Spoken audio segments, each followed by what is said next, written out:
Você sabia que bem debaixo das ondas do Oceano Pacífico, na costa da Califórnia, existe uma das regiões geológicas mais complexas e perigosas de toda esta América do Norte? E o mais impressionante é que, até janeiro deste ano, os cientistas não faziam ideia do que realmente estava acontecendo lá embaixo. Deixa eu te contar uma história fascinante, que começa com um erro de navegação em 1999 e termina com uma descoberta que pode mudar completamente a forma como entendemos o risco sísmico na costa oeste dos Estados Unidos. Pensa comigo por um segundo. O que você faria se descobrisse que o chão sob seus pés é muito mais complicado do que qualquer um jamais imaginou? Pois é exatamente isso que aconteceu quando pesquisadores do Serviço Geológico dos Estados Unidos, conhecido como USGS, publicaram um estudo revolucionário na revista Science em 15 de janeiro de 2026. E cara, quando descobri os detalhes dessa pesquisa, fiquei genuinamente impressionado. Os cientistas usaram uma técnica que parece saída de um filme de ficção científica para mapear o que está escondido nas profundezas da Terra. E o que encontraram foi muito além do que qualquer um esperava. Estamos falando de terremotos minúsculos, tipo milhares de vezes mais fracos que qualquer tremor que você ou eu poderíamos sentir, sendo usados como uma espécie de raio-x do interior do planeta. Esses tremores quase imperceptíveis são chamados de terremotos de baixa frequência. E eles estão revelando segredos que ficaram ocultos por milhões de anos. Então, vou te explicar como essa técnica funciona, porque é realmente fascinante. Imagine que você está tentando entender a estrutura de um iceberg. Sabe aquela coisa de que você só vê 10% acima da água? Pois é exatamente essa analogia que o Dr. David Shelley, o cientista líder do USGS que conduziu esse estudo, usou para descrever o desafio. Ele disse tipo assim, olha, você pode ver um pouquinho na superfície, mas precisa descobrir qual é a configuração por baixo. E é aí que entram esses terremotos de baixa frequência. Eles acontecem lá nas profundezas, onde as placas tectônicas estão se esfregando umas nas outras, tipo duas lixas gigantescas em câmera super lenta. E cada vez que essas placas se movem, mesmo que seja apenas alguns milímetros, esses microtremores são gerados. Os cientistas instalaram uma rede de sismógrafos, que são basicamente instrumentos super sensíveis que medem vibrações no solo, espalhados por toda a região do Pacífico Noroeste. Esses aparelhos são tão precisos que conseguem detectar movimentos menores que a largura de um fio de cabelo acontecendo a quilômetros de profundidade. E sabe o que é mais incrível? Esses terremotos acontecem em padrões. Não é aleatório. Eles ocorrem exatamente onde as falhas geológicas estão ativas, onde as placas estão se movendo.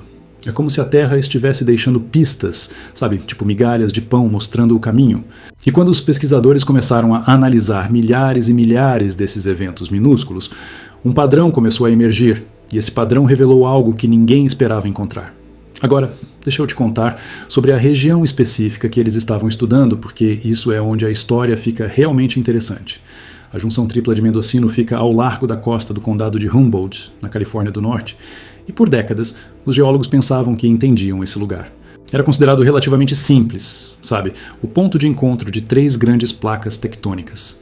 No sul da junção, a placa do Pacífico desliza para noroeste ao longo da placa norte-americana, criando a famosa falha de San Andreas. Ao norte, a placa gorda, que faz parte do sistema Juan de Fuca, mergulha para nordeste e afunda sob a placa norte-americana num processo chamado subducção, que é basicamente quando uma placa oceânica desliza por baixo de uma placa continental e vai descendo em direção ao manto da Terra. Parece simples no mapa, três linhas se encontrando num ponto, tipo um íctio gigante desenhado na crosta terrestre. Mas aqui está a sua questão, e olha, isso me deixou de queixo caído quando li pela primeira vez. Tem muito mais coisa acontecendo lá embaixo do que essas três linhas sugerem. Um exemplo que sempre intrigou os cientistas foi um terremoto de magnitude 7,2 que atingiu Cap Mendocino em 1992. Esse tremor aconteceu numa profundidade muito mais rasa do que o esperado, baseado nos modelos existentes na época. Era como se algo estivesse fora do lugar, sabe? Tipo, quando você tenta encaixar uma peça de quebra-cabeça e ela não se encaixa direito. Os cientistas sabiam que havia algo errado com o modelo, mas não tinham as ferramentas para ver o que estava realmente acontecendo lá embaixo. Até agora. E aqui vem a parte que realmente muda tudo. Quando David Shelley e sua equipe, que incluía a professora Amanda Thomas, da Universidade da Califórnia, em Davis, e a doutora Catherine Materna, da Universidade do Colorado, em Boulder, analisaram os dados desses milhares de terremotos de baixa frequência, eles fizeram uma descoberta surpreendente. A junção tripla de Mendocino não é composta por três placas tectônicas como todo mundo pensava. Na verdade, existem pelo menos 5 peças separadas da crosta terrestre se movendo lá embaixo, e 2 delas estão completamente ocultas, invisíveis da superfície. Deixa eu repetir isso porque é importante. 5 peças, não 3, e 2 delas são fragmentos escondidos que ninguém sabia que existiam até agora. Um desses fragmentos é chamado de Fragmento Pioneer e ele tem uma história fascinante.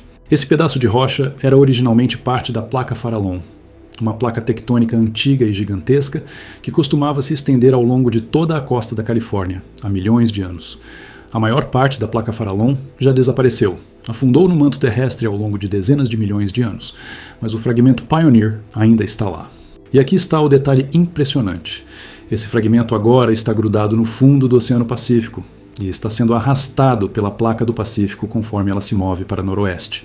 É tipo uma carona geológica que dura milhões de anos. O limite de falha entre o fragmento Pioneer e a placa norte-americana é essencialmente horizontal, quase plano, e não é visível da superfície de jeito nenhum. Essa falha oculta pode ser capaz de gerar grandes terremotos, mas ela não está atualmente nos modelos de risco sísmico. Como o próprio Sherry disse, e vou citar ele aqui, não sabemos se essa falha pode gerar grandes terremotos, mas é uma falha que atualmente não está nos modelos de risco, então é algo que precisamos considerar no futuro. E olha, tem mais. No extremo sul da zona de subducção de Cascadia, um pedaço se desprendeu da placa norte-americana e está sendo puxado para baixo junto com a placa gorda conforme ela afunda sob a América do Norte. Esse novo modelo com 5 peças móveis ajuda a explicar por que aquele terremoto de 92 ocorreu numa profundidade tão rasa, porque a superfície que está sendo subduzida é mais rasa do que os cientistas pensavam anteriormente. Agora aqui está onde a história fica ainda mais fascinante. E eu preciso te contar sobre uma conexão que foi descoberta por acaso. Em outubro de 2025, poucos meses antes desse estudo da USGS, cientistas da Universidade Estadual do Oregon publicaram outra pesquisa bombástica na revista Geosphere. E essa descoberta começou com um erro. Em 1999, durante um cruzeiro de pesquisa, um estudante de pós-graduação inseriu a latitude errada para o destino noturno do navio.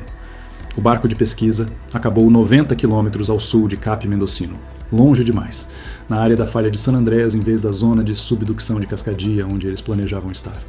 Mas já que estavam lá, decidiram coletar uma amostra de sedimento do fundo do mar. E cara, essa amostra acabou sendo a chave para uma descoberta incrível.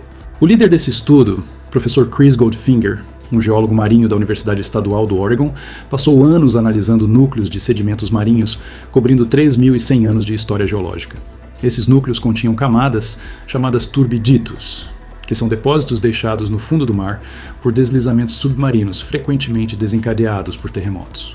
E quando a equipe comparou as camadas de turbiditos de núcleos de ambos os sistemas de falhas, encontraram algo surpreendente. As camadas tinham semelhanças na cronologia e na estrutura, sugerindo uma sincronização sísmica entre as falhas. Especificamente, eles encontraram que 10 dos 18 grandes eventos sísmicos de Cascadia nos últimos 3.000 anos têm uma associação temporal próxima com eventos na falha de San Andreas. As medianas das idades de radiocarbono diferem em média apenas 63 anos, e em 3 casos nos últimos 1.500 anos. Incluindo o mais recente de 1700, os pesquisadores acreditam que as rupturas ocorreram com apenas minutos a horas de intervalo.